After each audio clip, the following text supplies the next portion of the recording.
এইভাবে উঠাইলাম যে বাঁচে আছে নাকি। উঠানোর পরে দেখি কোনো জায়গায় কিছু দেখা যায় না, খালি রক্ত।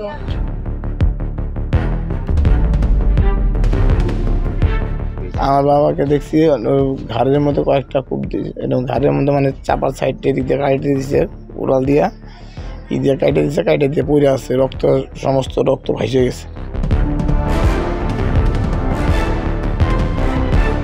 পরে এইভাবে হাত দিলাম মাথাটায়, দেখি মাথার অর্ধেকটা এই পাশে চলে গেল। তারপরে এমন করে ধরে বাবাকে নিয়ে বাবা বাবা ডাকতেছি, তো দেখি বাবার এইখানটায় কাটা।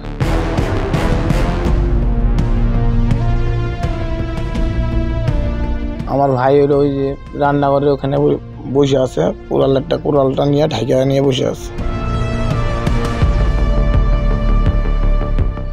ও মাঝে সাঝে মানে মদ গাঁজা খাই আসে ওই বাড়িতে হট্টগোল করে কেচাল ঝগড়া করে।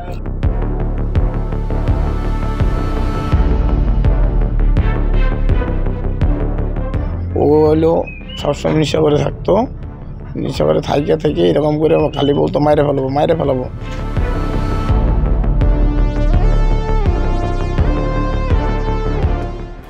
বাবাকে কুড়োল দিয়ে কুপিয়ে খুন করলো ছেলে। মৃতের নাম অবিরাম দাস। তুফানগঞ্জ ১ নম্বর ব্লকের অন্ধরান ফুলবাড়ি ১ গ্রাম পঞ্চায়েতের উল্লার খাওয়াঘাট নয়েশ্বরী এলাকার ঘটনা। ঘটনায় গ্রেফতার অভিযুক্ত ছেলে।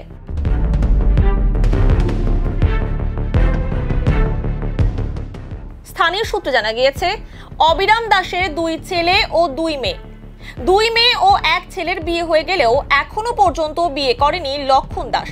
অভিযোগ, লক্ষণ সবসময় নেশা করে বাড়িতে অত্যাচার চালাতো এবং বাবাকে প্রাণে মারার হুমকি দিত।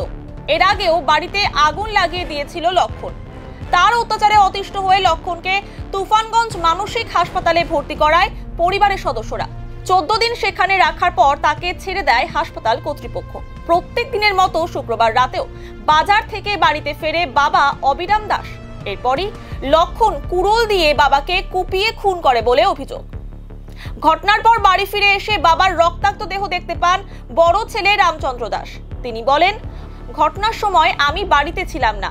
বাড়িতে এসে দেখতে পাই বাবা রক্তাক্ত অবস্থায় পড়ে রয়েছে এবং ছোট ভাই কুড়োল নিয়ে রান্নাঘরের বারান্দায় বসে রয়েছে। এরপর চিৎকার করলে আশেপাশের লোকজন ছুটে আসে। বাড়ির পেছনে একটি গর্ত করা হয়েছিল, যে কারণে অনুমান দেহ মাটিতে পুঁতে প্রমাণ লোপাটের চেষ্টা চালিয়েছিল অভিযুক্ত লক্ষণ দাস। এদিকে খবর পেয়ে ঘটনাস্থলে পৌঁছায় তুফানগঞ্জ থানার পুলিশ। রাতে 2 ছেলেকে আটক করা হলেও বড় ছেলে রামচন্দ্র দাসকে ছেড়ে দেওয়া হয়। পরে অভিযুক্ত লক্ষণ দাসকে গ্রেফতার করে পুলিশ। গোটা ঘটনার তদন্তে পুলিশ।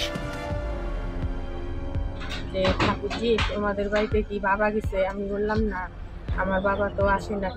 তখন বললো, সত্যি বললো আসছে নাকি? আমি বললাম না, আসে নাই।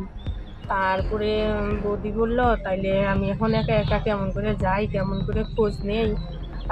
বললো যে তোমার বরকে পাঠাইয়ে দাও আর তুমি আসো। আইসে যাইয়ে দেখি রাস্তায় লোকজন নাই, একা তো আমি যাওয়ার সাহস পাই না। তা আমার বাচ্চা ছোট আছে, তো 2 বছর বয়স বাচ্চা, রাইখে আসা যাবে না। আমার বর বললো তুমি থাকো। ওই আইসে দেখলাম, প্রথমে আমার বর আইসে দেখলো যে আসার পরে বাড়িতে ঢোকার পরে দেখলো যে আমার বাবা ওই অবস্থা শুয়ে আছে। আমার বৌদি রাস্তায় দাঁড়িয়ে থাকার পরে আমার বর যে বাড়িতে দেখলো যে ওই অবস্থা, মানে রক্ত অবস্থা উপর হয়ে পড়ে আছে। পরে আমার বর আমাকে ফোন করলো, ফোন করার পরে আমি আসলাম। আসার পরে এইভাবে উঠাইলাম যে বাঁচে আছে নাকি। উঠানোর পরে দেখি কোনো জায়গায় কিছু দেখা যায় না, খালি রক্ত। পরে এইভাবে হাত দিলাম মাথাটায়, দেখি মাথার অর্ধেকটা এই পাশে চলে গেল। তারপরে এমন করে ধরে বাবাকে নিয়ে বাবা বাবা ডাকতেছি, তো দেখি বাবার এইখানটায় কাটছে। এইখান থেকে অর্ধেক কেটে গেছে, আর এইখানটা গলাটাও কেটে গেছে, কান এই সাইডটা কেটে। তারপরে বাবাকে আমি আইনা এইভাবে নিয়ে ঠেকগুলা টান দিলাম, টান দেওয়ার পরে সোজা করে দিলাম, বাবা বাবা ডাকলাম, আর সারা চলছে। ও মাঝে সাঝে মানে মদ গাঁজা খাই আসে ওই বাড়িতে হট্টগোল করে কেচাল ঝগড়া করে। এরকম বলতে ওই ছোট ভাই সম্পত্তির জন্য কেচাল করে, সম্পত্তি দিলি না, কি দিলি কেন দিলি না, এইসব নিয়েও করে। হ্যাঁ, যেটা মারছে সেটা ছোট আর এটা বড়। আবার আমাদের সম্পত্তি বিক্রি করে বিয়া শাদী দেওয়া হয়েছে, এর জন্য কথাও বলি, সম্পত্তি বিক্রি করে আমি মেয়ের বিয়া কেন দিলি তা বাবা বলে মেয়ে যদি ঘরে থাকে ভিক্ষা করেও দিতে হয়, সম্পত্তি বিক্রি করে দিছি তার জন্য কি আছে। আচ্ছা আমার বাবা তাই বলতো, বাবা আমার জন্য সবসময় ভাবতো, চিন্তা করতো। হইলো বাবা রক্তাক্ত অবস্থায় পড়ে আছে ঘরের মাঝখানে। আর আমার ভাই হইলো ওই যে রান্নাঘরের ওখানে বসে আছে, কোরালটা নিয়ে ঢাকা নিয়ে বসে আছে।